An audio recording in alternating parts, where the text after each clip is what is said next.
Boblík, než se mnou na moderaci, jasně, jdeme na to, sundáme triko, dáme košili, takováhle krásná, nažehlená, jasně, sundáme gaťata a vytáhneme pořádný, pěkný, plesový kalhoty. Teď jsem se málem zabil, ale dobrý, ustál jsem to, zapneme konflíček, jeden, druhý, třetí, pohodička. Tak, sundáme kalhoty, zapasujeme do nich košily, urovnáme, to je ono, zapneme poklopec. Tak, co teď?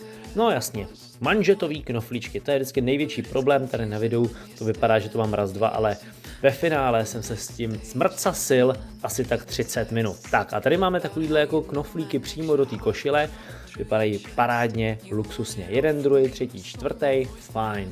Co tady máme dále? Jasně, pás, takže ho zapneme kolem pasu. Co tu máme dál? Motýlek. Hele, tady to zase nevypadá, ale rval jsem se s ním asi 20 minut. Jdeme na boty, jedna, druhá, dobrý, oprášit kolena a tohle to parádní červený sako. Zapneme ho, dobrý, kontrolujeme check-in, jdeme na to.